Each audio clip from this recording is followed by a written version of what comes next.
uri igitangaza, uri igitangaza, uri igitangaza, wewe uri igitangaza Mana, uri ubushobozi butangaje. Haleluya, ntawuhanye nawe Mwami. Naho abantu Mwami baba bambukanywe bakagera kure, wewe ufise ubushobozi bwo kugarura mu izina rya Yesu Kristo. Igihe Abisirayeli bari baragiye i Babuloni bajanywe ari inyagano, wewe Mwami wavuze ngo ufise ubushobozi bwo kubasubiza, bwo kubagerera muri Yerusalemu, ko baba bavuga ngo mbega tworirimba dute indirimbo z'Isiyoni turi mu mahanga. Wewe urashoboye Mwami, uri Imana y'ubushobozi, uri Imana ikomeye, uri Imana ihambaye, uri Imana izigama, uri Imana itabara, uri Imana ikora, uri Imana ica inzira ahatagira inzira. Ntawuhanye nawe, ntawukora nk'ivyo ukora. Mu izina rya Yesu Kristo, muri wewe ingumba zaronse abahungu, muri wewe mu izina rya Yesu impumyi zabonye inzira, muri wewe Yesu habaye ibitangaza, hakoreka ibimenyetso n'ibihambaye.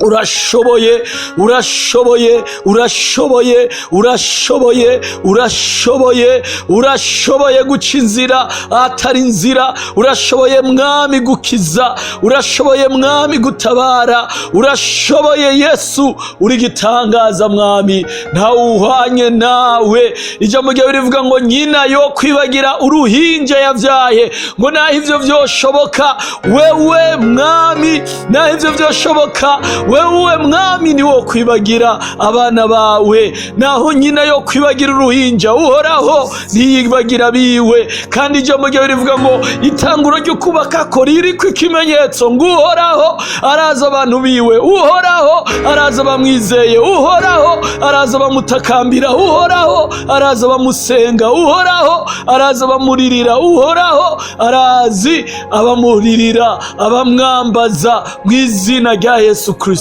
Urashoboye, urashoboye. Kandi ijambo ryawe Mwami rivuga ngo abizigiye uhoraho bameze nk'umusozi Siyoni udashobora kunyiganyizwa na rimwe.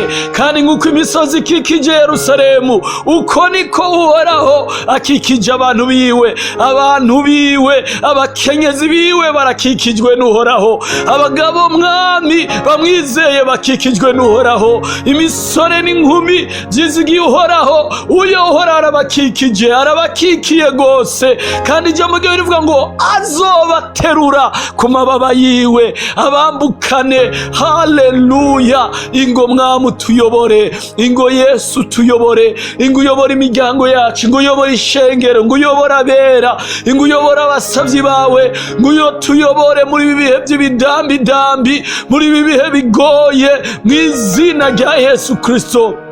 Mwami uyobore, ko uri Imana ibangira amatwi abayambaza, uri Imana ikora, uri Imana ishoboye, uri Imana ica inzira, uri Imana ihezagira, uri Imana itangaje mu izina rya Yesu Kristo. Turagomba Mwami ihumurizwa ryawe ku bagwaye, ihumurizwa ryawe Mwami ku ndushi, ihumurizwa ryawe Mwami ku mbohe, ihumurizwa ryawe Mwami mu izina rya Yesu Kristo. Ikiganza cyawe gicira inzira abana bawe, ikiganza cyawe gicira inzira abasavyi bawe, ikiganza cyawe gicira inzira Mwami Yesu Kristo abageragezwa bagashukwa n'amarushwa menshi. Turabasengeye mu izina rya Yesu Kristo.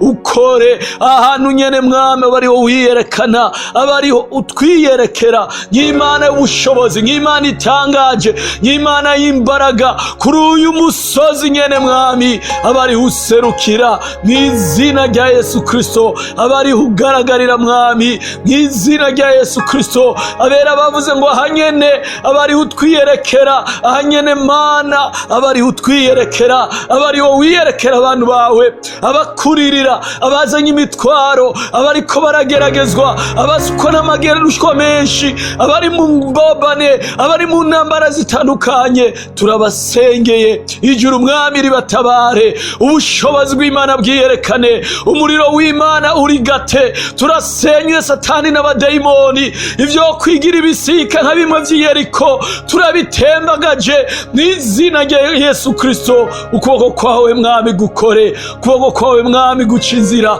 ukuboko kwawe mwami gukize, ukuboko kwawe mwami kubumurize, ukuboko kwawe mwami gusuka amahoro, ukuboko kwawe mwami n'izina rya Yesu Kristo kwiyerekane, kwiyerekane. Yohana yavuze ngo wewe uri Imana ituma umuntu abaho.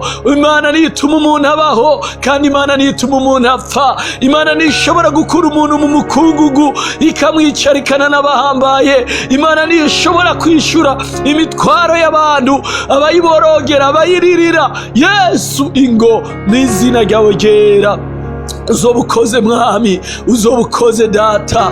Ingo mwami uha abantu bawe gutotahara, ingo mwami uha abantu bawe mwami ubatotaze mu mirimo myiza, ubatotaze mu bugororotsi, ubatotaze mu bwenge bw'Imana, ubatotaze mu mbaraga za mpwemu yera, ubatotaze mu bikorwa vyiza, ubatotaze mwami mu kwitaho indushi, ubatotaze mwami haleluya mu guharira, ubatotaze mwami mw'izina rya Yesu Kristo. Ikiganza cawe gikore. Urakoze, urakoze, uri nteturuye, uri umugira neza, uri umufasha atabura guseruka, uri nkingi ikomeye idukingira mu gihe c'ivyago, mu gihe c'intambara. Wewe uhoraho tuzokwirata, wewe uhoraho tuzokugendanira, wewe uhoraho tuzobana nawe, wewe uhoraho mw'izina rya Yesu Kristo tuzohora tugushima kubw'imirimo itangaje wakoze muri kahise.